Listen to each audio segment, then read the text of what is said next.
Assalamualaikum warahmatullahi wabarakatuh. Baiklah teman-teman, perkenalkan nama saya Syifa Maulana. Saya dari kelompok 8 ingin mempresentasikan hasil dari diskusi makalah kami. Nah, di sini saya akan menjelaskan makalah kami yang berjudul distribusi pendapatan dalam ekonomi Islam. Nah, sebelumnya kita masuk ke latar belakang dulu distribusi pendapatan ini dalam distribusi pendapatan. Nah, distribusi pendapatan ini merupakan persoalan penting dalam perekonomian karena berkaitan langsung dengan tingkat kesejahteraan dan keadilan sosial masyarakat. Nah, sedangkan dalam praktik ekonomi modern, pertumbuhan ekonomi yang sering tidak diikuti dengan pemerataan pendapatan sehingga menimbulkan kesenjangan antara kelompok kaya dan kelompok miskin, teman-teman. Nah, dari ketimpangan tersebut dapat memicu berbagai persoalan sosial nanti, teman-teman, seperti kemiskinan, pengangguran, rendahnya akses pendidikan, dan melemahnya solidaritas masyarakat dan sosial. Nah, karena itu diperlukan suatu sistem ekonomi yang tidak hanya berorientasi pada pertumbuhan, tetapi juga menjamin pemerataan hasil pembangunan secara adil. Nah, kemudian kita masuk ke latar belakang ekonomi Islam ini. Nah, ekonomi Islam ini memandang bahwa harta tidak boleh beredar hanya di kalangan orang-orang kaya saja. Maksudnya harta itu juga harus beredar di kalangan menengah atau kalangan ke bawah atau miskin, karena itu tergantung dari pengelolaan orang-orangnya. Nah, dari harta ini tidak boleh beredar hanya di kalangan orang-orang kaya saja, teman-teman ya, melainkan harus kita distribusikan kepada seluruh lapisan masyarakat. Nah, seperti yang saya katakan tadi, harus kita distribusikan kepada masyarakat yang menengah atau yang ke bawah. Nah, di dalam Islam tidak melarang seseorang memiliki kekayaan, teman-teman, tetapi mengatur cara memperoleh, menggunakan, dan mendistribusikannya dengan benar agar tidak menimbulkan penumpukan pada segelintir pihak. Nah, maksudnya agar tidak menumpuk itu, teman-teman. Harta yang kita kumpulkan itu tidak menumpuk dalam kalangan orang-orang yang atas saja. Harus kita distribusikan kepada kalangan yang menengah maupun yang ke bawah. Tetapi itu juga harus sesuai dengan orang-orang yang dapat mengelolanya. Nah, kemudian Islam tidak melarang seseorang memiliki kekayaan, teman-teman, tetapi mengatur cara memperoleh, menggunakan, dan mendistribusikannya tadi. Nah, distribusi pendapatan dalam ekonomi Islam ini dilakukan melalui berbagai instrumen seperti zakat, infak, sedekah, wakaf, hibah, dan warisan. Nah, dari instrumen tadi bertujuan untuk menciptakan pemerataan ekonomi, mengurangi kesenjangan sosial, dan menjamin terpenuhinya kebutuhan masyarakat yang kurang mampu, teman-teman. Nah, kemudian berdasarkan dari penjelasan yang saya sebutkan tadi, nah, pembahasan ini mengenai distribusi pendapatan dalam ekonomi Islam menjadi penting untuk dikaji lebih mendalam lagi, teman-teman. Nah, ini diperlukan agar masyarakat memahami prinsip-prinsip distribusi yang diajarkan oleh Islam yang relevansinya ini dalam mengatasi ketimpangan ekonomi di era modern. Nah, kemudian kita masuk ke dalam pembahasan teman-teman, yaitu konsep dari distribusi pendapatan ekonomi Islam. Nah, kita masuk ke dalam konsep dasar ekonomi Islam. Apa sih konsep dasar ekonomi Islam itu? Yaitu sistem ekonomi yang berdasarkan syariah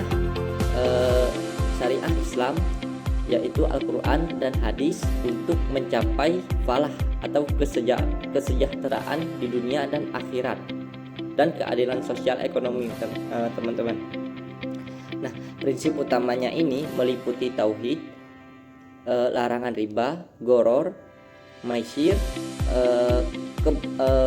kepemilikan harta yang halal, nah, distribusi kekayaan melalui zakat, infak, sedekah, dan bagi hasil. Nah, kemudian distribusi pendapatan dalam ekonomi Islam ini merupakan proses penyaluran harta dan kekayaan agar dapat dinikmati secara merata oleh seluruh anggota masyarakat. Nah, konsep ini didasarkan pada keyakinan kita tadi, teman-teman, bahwa seluruh harta pada hakikatnya adalah milik Allah Subhanahu wa Ta'ala, sedangkan manusia atau kita hanya berperan sebagai khalifah di muka bumi ini yang diberikan amanah hanya untuk mengelolanya saja. Nah, karena itu seseorang tidak dibenarkan menggunakan harta hanya untuk kepentingan pribadi tanpa memperhatikan hak orang lain yang lebih membutuhkan, teman-teman. Nah, distribusi pendapatan ini dalam Islam bertujuan untuk menciptakan keseimbangan sosial dan mencegah terjadinya penumpukan kekayaan pada kelompok-kelompok tertentu, teman-teman. Nah, di dalam ekonomi Islam ini, distribusi pendapatan tidak hanya dipahami sebagai kegiatan ekonomi saja, tetapi juga sebagai bentuk ibadah kita dan tanggung jawab sosial kita. Nah, di dalam Islam ini mengakui hak kepemilikan individu. Nah, namun hak tersebut dibatasi oleh aturan syariah agar tidak menimbulkan ketimpangan tadi, teman-teman. Nah, setiap orang diperbolehkan memperoleh kekayaan melalui cara yang halal, seperti bekerja, berdagang, berinvestasi, tetapi tidak diperbolehkan memperoleh harta melalui riba, penipuan, monopoli, dan penimbunan, teman-teman. Nah, demikiannya konsep distribusi pendapatan dalam Islam ini menempatkan aspek moral dan etika sebagai dasar utama dalam aktivitas ekonomi kita, teman-teman. Nah, prinsip utamanya dalam distribusi pendapatan Islam adalah keadilan dan kesejahteraan.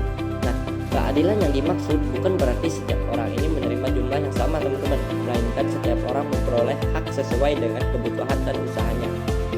Di dalam Islam, teman-teman tahu kan, menolak sistem distribusi yang hanya menguntungkan kelompok kaya saja, karena hal tersebut dapat memperbesar kesenjangan sosial. Nah, sebaliknya Islam mendorong agar harta beredar ini di seluruh lapisan masyarakat sehingga terciptanya kehidupan yang lebih harmonis dan sejahtera, teman-teman. Seperti yang saya katakan tadi, sesuai dari kitanya dapat mengelola harta kekayaan kita atau tidak.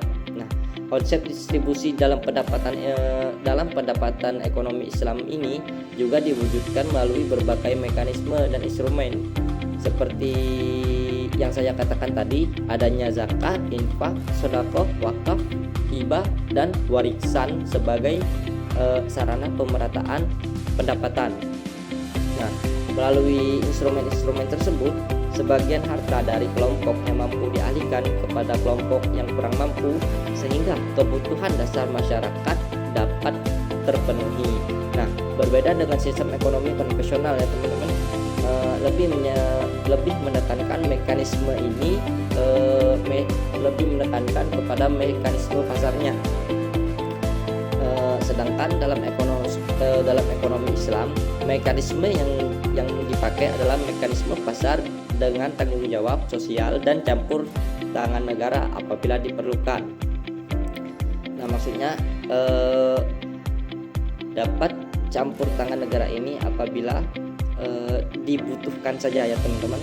Nah, dengan ini konsep distribusi pendapatan dalam ekonomi Islam pada dasarnya bertujuan menciptakan keadilan sosial teman-teman, mengurangi kemiskinan dan mengembangkan kesejahteraan masyarakat secara menyeluruh, dan distribusi tidak hanya dilihat dari banyaknya harta yang dimiliki, tetapi juga dari bagaimana harta tersebut dapat memberikan manfaat bagi orang lain.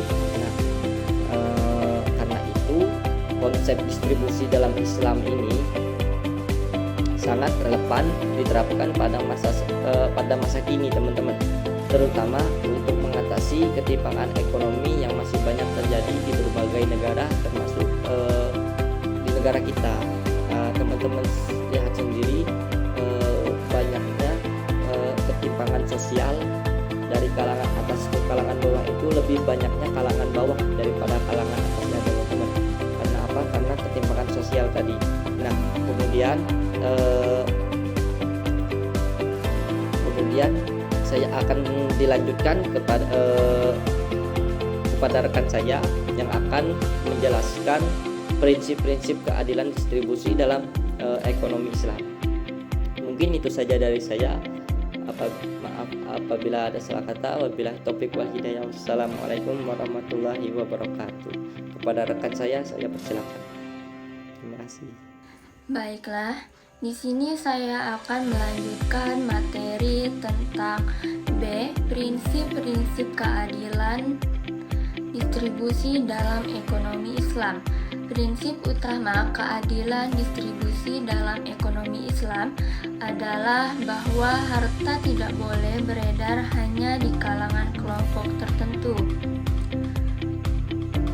Islam menempatkan keadilan atau disebut al-adil sebagai landasan dalam kegiatan ekonomi agar di setiap individu memperoleh haknya secara profesional.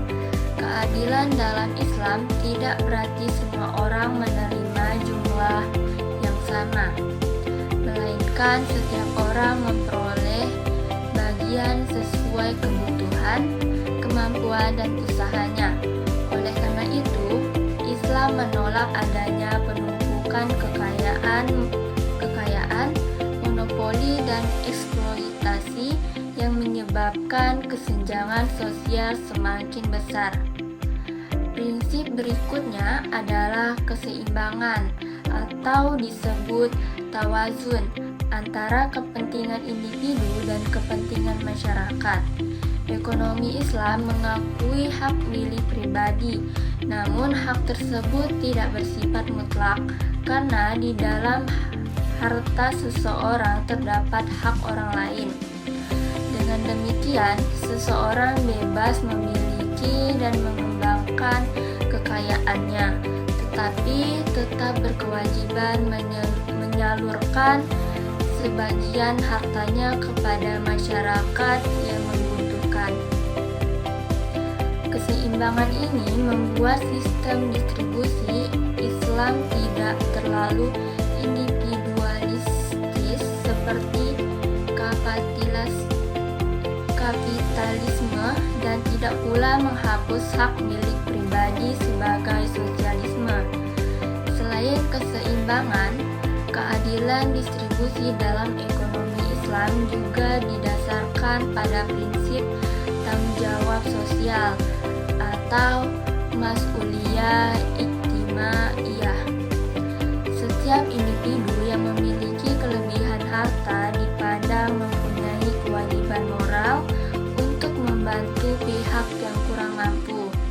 Bentuk tanggung jawab tersebut diwujudkan melalui zakat, infak, sedekah, dan wakaf.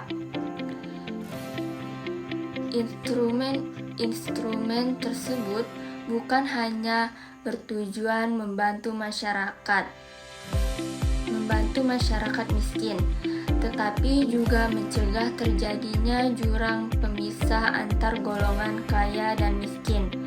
Dengan adanya tanggung jawab sosial, distribusi kekayaan menjadi lebih merata dan kehidupan masyarakat menjadi lebih harmonis.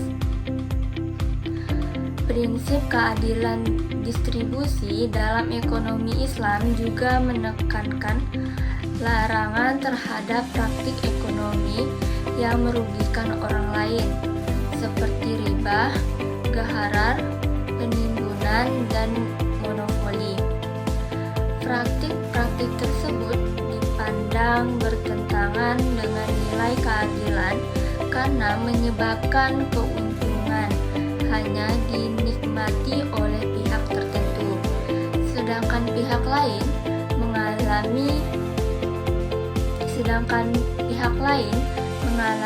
mengalami kerugian.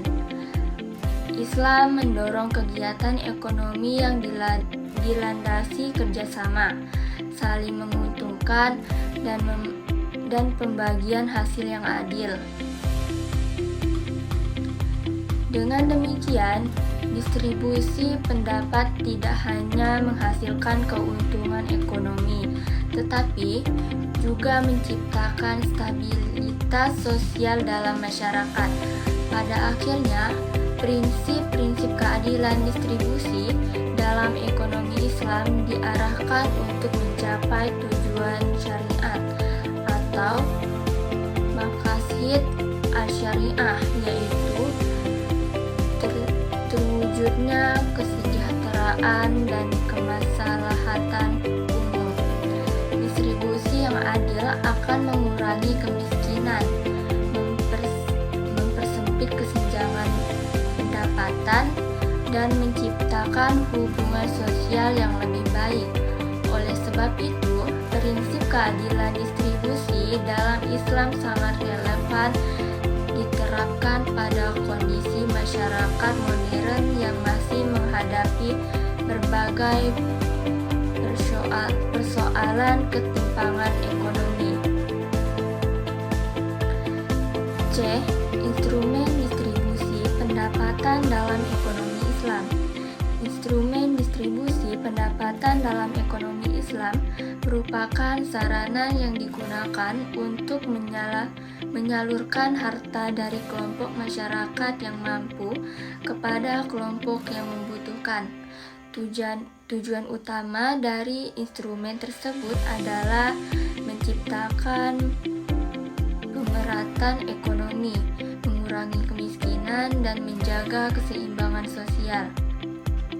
Berbeda dengan sistem ekonomi konvensional yang lebih menitik beratkan pada mekanisme pasar dan kebijakan fiskal, ekonomi Islam memiliki instrumen khusus yang bersumber dari ajaran syariat seperti zakat, infak, sedekah, wakaf, hibah, dan warisan. Instrumen ini tidak hanya berfungsi secara ekonomi, tetapi juga mengandung nilai ibadah dan tanggung jawab sosial. Instrumen yang paling utama dalam distribusi pendapatan Islam adalah zakat. Zakat merupakan kewajiban bagi setiap muslim yang telah memahami syariat tertentu untuk mengalurkan sebagian hartanya kepada 8 golongan yang berhak menerima atau disebut mustahik. Melalui zakat, harta yang terkumpul dari golongan kaya atau disalurkan kepada masyarakat yang kurang mampu, sehingga terjadi pemerataan pendapatan. Zakat dipandang sebagai instrumen redistribusi yang efektif karena bersifat wajib dan memiliki aturan yang jelas mengenai besar, jenis, dan sasaran menyalurkan. Selain zakat, ekonomi Islam juga mengenal infak dan sedekah sebagai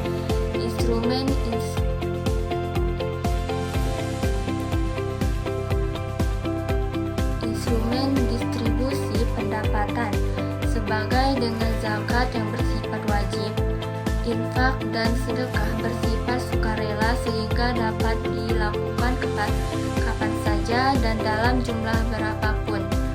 Meskipun demikian, keduanya memiliki peran penting dalam membantu masyarakat yang mengalami kesulitan ekonomi. Infak dan sedekah memungkinkan terjadinya distribusi kekayaan yang lebih luas karena tidak dibatasi oleh ketentuan nisab dan haul. Dengan adanya infak dan sedekah, solidaritas sosial di antara masyarakat dapat semakin kuat dan kesenjangan ekonomi dapat dikurangi. Instrumen lain yang memiliki pengaruh besar dalam instrumen terdapat adalah wakaf. Wakaf merupakan penyerahan harta untuk dimanfaatkan demi kepentingan umum secara berkelanjutan. Dalam praktiknya, wakaf tidak hanya berupa tanah atau bangunan, tetapi juga berbentuk uang, usaha produktif, dan fasilitas sosial. Hasil dari pengelolaan wakaf dapat digunakan untuk membiayai pendidikan, kesehatan, dan pemberdayaan ekonomi dan kebutuhan masyarakat lainnya. Oleh karena itu, wakaf dipandang sebagai instrumen distribusi pendapatan jangka panjang yang mampu menciptakan kesejahteraan secara berkelanjutan. Selain zakat, infak, sedekah, dan wakaf, Islam juga mengatur distribusi pendapatan melalui hibah dan warisan. Hibah merupakan pemberian harta secara sukarela kepada orang lain pada saat pemberian masih hidup. Sedangkan warisan adalah pembagian harta kepada ahli waris setelah seseorang meninggal dunia. Kedua instrumen ini berfungsi untuk mencegah penumpukan kekayaan pada suatu pihak dan memastikan bahwa harta dapat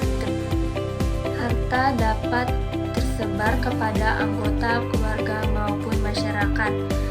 Dengan adanya sebagai instrumen tersebut, sistem distribusi pendapatan dalam ekonomi Islam menjadi lebih lengkap dan mampu mewujudkan keadilan sosial secara nyata. Baiklah, di sini saya akan menunjukkan materi dari teman-teman saya. Materi yang akan saya sampaikan yaitu peran distribusi pendapatan Islam dalam mengurangi kesenjangan sosial. Distribusi pendapatan dalam ekonomi Islam memiliki peran penting dalam mengurangi kesenjangan sosial karena sistem ini menekankan pemerataan harta dan kesejahteraan masyarakat. Kesenjangan sosial biasanya muncul akibat terkonsentrasinya kekayaan pada kelompok tertentu, sementara sebagian masyarakat lainnya hidup dalam kemiskinan. Ekonomi Islam berusaha mengatasi keadaan tersebut melalui prinsip bahwa harta tidak boleh beredar hanya di kalangan orang-orang kaya saja. Dengan adanya distribusi yang adil, masyarakat miskin memperoleh akses terhadap kebutuhan hidup, pendidikan, dan kesempatan ekonomi sehingga jurang antara kelompok kaya dan miskin dapat dipersempit. Salah satu bentuk nyata peran distribusi pendapatan Islam dalam mengurangi kesenjangan sosial adalah melalui zakat. Zakat berfungsi memindahkan sebagian harta dari golongan kaya kepada golongan yang membutuhkan. Melalui penyaluran zakat yang tepat, masyarakat miskin tidak hanya memperoleh bantuan untuk memenuhi kebutuhan sehari-hari, tetapi juga juga dapat memperoleh modal usaha dan pemberdayaan ekonomi. Oleh karena itu, zakat tidak hanya bersifat konsumtif, melainkan juga produktif karena mampu meningkatkan taraf hidup masyarakat secara berkelanjutan. Selain zakat, instrumen infak, sedekah, dan wakaf juga berperan besar dalam mengurangi kesenjangan sosial. Infak dan sedekah dapat membantu masyarakat yang sedang mengalami kesulitan ekonomi secara langsung, sedangkan wakaf mampu menciptakan manfaat jangka panjang melalui pembangunan sekolah, rumah sakit, tempat ibadah, dan usaha produktif. Dengan adanya instrumen-instrumen tersebut, kelompok masyarakat yang kurang mampu memperoleh kesempatan yang lebih baik untuk meningkatkan kualitas hidupnya. Akibatnya, kesenjangan sosial tidak hanya berkurang dari sisi pendapatan, tetapi juga dari sisi akses terhadap pendidikan, kesehatan, dan pekerjaan. Distribusi pendapatan Islam juga berperan menciptakan stabilitas sosial ketika kesenjangan sosial terlalu besar. Masyarakat cenderung mengalami konflik kecemburuan sosial dan ketidakpercayaan terhadap sistem ekonomi. Sebaliknya, jika distribusi pendapatan berjalan secara adil, hubungan antara kelompok kaya dan miskin menjadi lebih harmonis. Islam mengajarkan bahwa setiap individu memiliki tanggung jawab sosial terhadap sesama, sehingga tercipta solidaritas dan rasa saling membantu dalam masyarakat. Dengan demikian, distribusi pendapatan tidak hanya menyelesaikan persoalan ekonomi, tetapi juga memperkuat persatuan sosial. Pada akhirnya, distribusi pendapatan dalam ekonomi Islam dapat menjadi solusi alternatif dalam menghadapi masalah kesenjangan sosial di Indonesia. Pengelola zakat, infak, sedekah, dan wakaf juga optimal akan membantu pemerataan, kesejahteraan, serta mengurangi kemiskinan. Namun, agar perannya semakin efektif, diperlukan dukungan pemerintah, lembaga zakat, dan masyarakat yang adil, makmur, dan sejahtera. Baiklah, adapun kesimpulan dari materi kami yaitu distribusi pendapatan dalam ekonomi Islam merupakan upaya untuk mewujudkan pemerataan, kesejahteraan melalui prinsip keadilan, persaudaraan, dan tanggung jawab sosial. Islam tidak membenarkan penumpukan harta pada kelompok tertentu, tetapi mendorong agar kekayaan dapat beredar secara merata di tengah masyarakat melalui berbagai instrumen seperti zakat, infak, sedekah, dan wakaf. Distribusi pendapatan dapat membantu memenuhi kebutuhan masyarakat yang lemah serta memperkecil kesenjangan ekonomi. Selain itu, penerapan distribusi dan pendapatan dalam ekonomi Islam memiliki peran penting dalam mengurangi kesenjangan sosial dan menciptakan kehidupan yang lebih harmonis. Apabila prinsip-prinsip distribusi dijalankan secara optimal, maka kesejahteraan masyarakat akan meningkat, angka kemiskinan dapat ditekan, dan tercipta keadilan sosial sesuai dengan tujuan syariat.